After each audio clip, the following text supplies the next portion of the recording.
옛날 깊은 산속에 위치한 작은 마을이 있었다. 그 마을은 외부와 단절된 곳으로 몇 세대에 걸쳐 수백 명의 사람들이 살고 있었다. 마을 사람들은 가끔씩 이상한 일이 발생한다고 이야기하곤 했다. 밤이 되면 들리는 알 수 없는 속삭임, 바람도 없는 밤에 흔들리는 나무, 그리고 가끔씩 나타났다가 사라지는 하얀 그림자 등등. 하지만 마을 사람들은 이러한 이상한 현상을 그저 전설로 치부했다. 어느 날 서울에서 온 젊은 남자가 이 마을을 방문했다. 그의 이름은 민우였다. 민우는 도시 생활에 지쳐 잠시 외딴 곳에서 쉬고 싶어 이 마을에 오게 된 것이었다. 마을의 작은 여관에 짐을 풀고 민우는 며칠 동안 조용히 시간을 보냈다. 그러던 중 마을 사람들에게 이상한 소문을 듣게 되었다. 매해 같은 시기에 마을 밖 숲속에서는 이상한 일이 벌어진다는 것이었다. 누군가가 그 숲에 들어가면 다시는 돌아오지 못한다고 했다. 민우는 호기심이 발동해 그 숲을 직접 탐험해보기로 결심했다.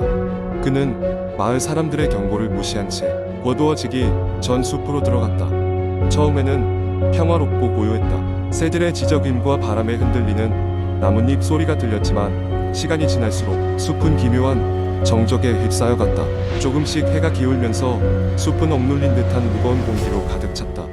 그 무렵 민우는 길을 잃고 말았다. 주변의 나무들은 모두 비슷해 보였고 방향 감각마저 사라져버렸다. 그러다가 동굴을 발견하게 되었고 그 안에서 희미한 빛이 새어 나오는 것을 보았다. 동굴 입구에서 약간 망설였지만 민우는 결국 호기심에 못 이겨 동굴로 들어갔다. 동굴 안은 예상외로 넓었고 곳곳에서 빛나는 돌들이 벽을 장식하고 있었다. 그러나 그 아름다운 이면에는 묘한 찜찜함이 있었다. 민우는 돌적이 소리 같은 것을 들으며 점점 더 깊이 걸어 들어갔다. 그러자 곧 무언가가 그의 앞을 가로막았다. 그것은 인간의 형상이었지만 얼굴이 없고 희미한 빛을 방출하며 서서히 민우에게 다가오고 있었다. 민우는 본능적으로 뒤로 물러섰다. 그러나 그 형체는 어느새 그를 감싸기 시작했다. 그는 몸을 움직일 수 없었고 눈앞은 점점 어두워졌다. 그렇게 시간이 얼마나 흘렀는지 모르겠지만 민우는 다시 정신을 차렸을 때 자신이 마을의 여관 방에 누워 있다는 걸 깨달았다. 놀랍게도 그의 주변에는 마을 사람들이 모여 있었다. 그들은 전날 밤 그를 발견해 데려왔다고 했다. 민우는 자신이 겪은 일을 이야기했지만 사람들은 그 이야기를 전설의 일부로 여겼다. 마을의 몇몇 노인들은 그와 비슷한 경험을 한 이들이 있다는 소문을 들려주었다. 그때마다 사람들은 흔히 길 잃은 영혼들의 이야기를 꺼내곤 했다. 민우는 마을을 떠나기 전 동굴에 다시 가보고 싶다는 생각을 했지만 결국 그러지 않기로 마음먹었다. 그는 도시로 돌아와 그 경험을 잊으려 했지만 그날 밤마다 이상한 꿈을 꾸게 되었다. 꿈속에서는 항상 그 얼굴 없는 형상이 그를 향해 다가오는 것이었다. 깨어나면 등골이 오싹해졌고 다시 잠들기가 두려워졌다. 세월이 흘러도 그 꿈은 계속되었고 민우는 종종 그 마을과 자신의 경험을 떠올렸다. 그는 종종 궁금했다. 정말로 그 동굴에 무엇이 있었던 것일까? 그리고 여전히 그 형상이 자신을 부르고 있는 것일까? 마을은 여전히 그곳에 있으면서 다른 호기심 많은 이들을 기다리고 있을 것이다. 언제까지나 그랬듯이. 두 번째 이야기. 한적한 시골 마을에 소리 없는 숲이라 불리는 외딴 숲이 있었다.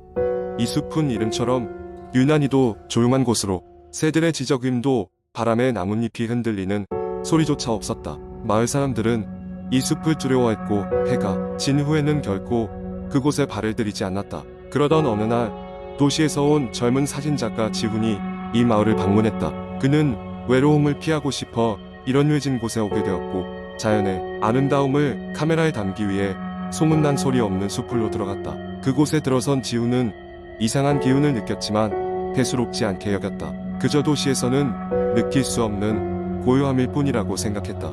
시간이 흐르고 해가 서서히 지기 시작하자 지훈은 숲에서 나가야겠다고 생각했다. 하지만 이상하게도 숲의 출구를 찾을 수가 없었다.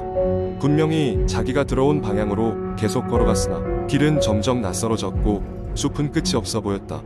날이 어두워지자 지훈은 조금 초조해지기 시작했다. 될 수 있으면 빨리 나가야 했기에 길을 찾으며 걷고 또 걸었다.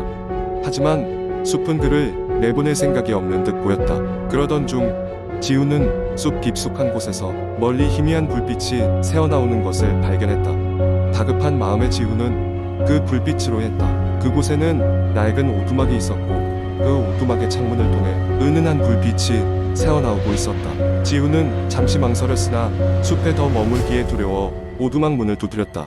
몇 번이고 두드렸지만 응답은 없었다. 결국 그는 문을 살짝 밀어보았고 문은 삐걱거리며 열렸다.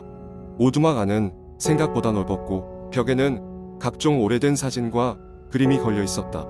하지만 가장 눈에 띄는 것은 방 가운데 놓인 큼지막한 나무 상자였다. 상자 위에는 작은 쪽지가 놓여 있었고 쪽지에는 사뭇 불길한 경고가 담겨 있었다.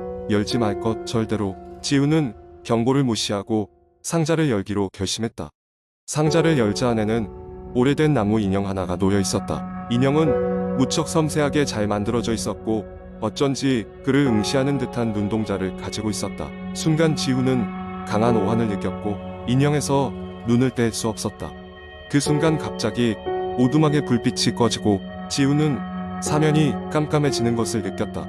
깜깜한 어둠 속에서 알 수 없는 속삭임이 들려왔다. 목소리는 지훈의 이름을 부르며 속삭였고 그 소리는 점점 커져만 갔다. 패닉에 빠진 지훈은 주위를 둘러보며 손을 뻗어 출구를 찾으려 노력했다.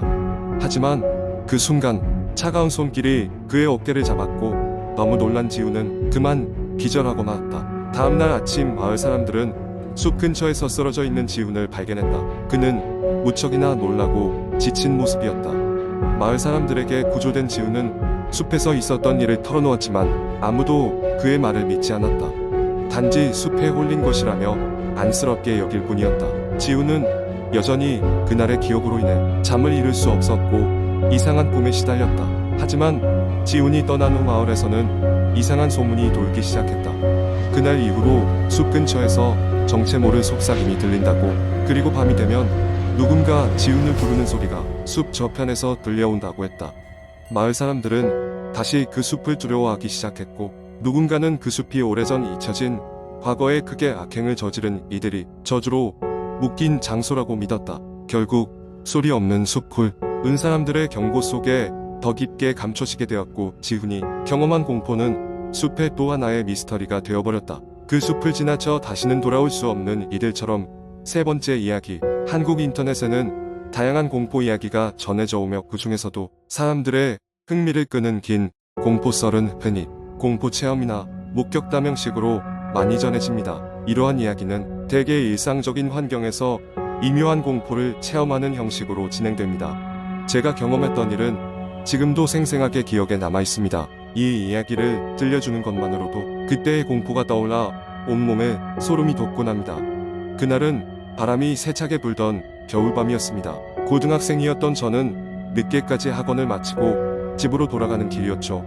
그때는 밤 10시가 넘어서 거의 매일 이렇게 돌아오곤 했습니다. 버스 정류장에서 내려 아파트 단지까지 걸어가는 길은 항상 조금 으스스했지만 그날은 유난히 더욱 어두운 느낌이 들었습니다. 그날따라 가로등도 몇 개가 고장 나 있었고 바람 소리가 어찌나 귀에 거슬리던지 괜히 뒤를 돌아보게 만들었습니다. 아무도 따라오는 사람은 없었지만 저 멀리 어둠 속에서 무언가가 웅크리고 있는 듯한 착각이 들었습니다. 서둘러 발걸음을 재촉해 아파트 입구에 도착했을 땐 숨이 턱턱 막힐 정도였죠. 이제 엘리베이터만 타면 집에 도착할 수 있다는 안도감에 버튼을 눌렀습니다. 그런데 엘리베이터 문이 열리자마자 마치 누군가 바로 전에 탔던 것처럼 안에는 먼지가 뜨며 가벼운 기운이 흩날리더군요. 이상하게도 사람은 없었습니다. 그냥 기분 탓이라고 생각하며 엘리베이터 안으로 들어갔습니다. 엘리베이터가 올라가는데 갑자기 불이 깜빡거리며 멈춰섰습니다. 순간 공포가 몰려와 화면에 뜬 층수를 확인하니 4층이었죠. 우리 아파트엔 4층 여고 귀신 이야기가 있었는데 이는 누군가 실제 여고생이 불미스러운 사고로 그곳에서 목숨을 잃었다는 소문에서 비롯되었습니다. 이 때문에 4층을 지나갈 때마다 괜스레 엘리베이터 버튼에 불이 꺼지거나 엘리베이터가 멈춰선다는 이상한 소문이 돌았죠. 다행히도 곧 엘리베이터는 다시 움직였고 저는 무사히 원하는 층에 도착할 수 있었습니다. 안도감과 함께 문이 열렸을 때 바로 앞에서 웃고 있는 낯선 여자를 볼 수 있었습니다. 그 여자는 교복을 입고 있었지만 그 눈에 띄는 불길한 미소와 텅 빈 눈은 저를 얼어붙게 만들었습니다. 정신이 아득해서 발이 떨어지지 않았는데 그 여자가 천천히 엘리베이터 안으로 들어오더군요. 저는 너무 놀라 문 옆에 붙어서 움직일 수 없었습니다.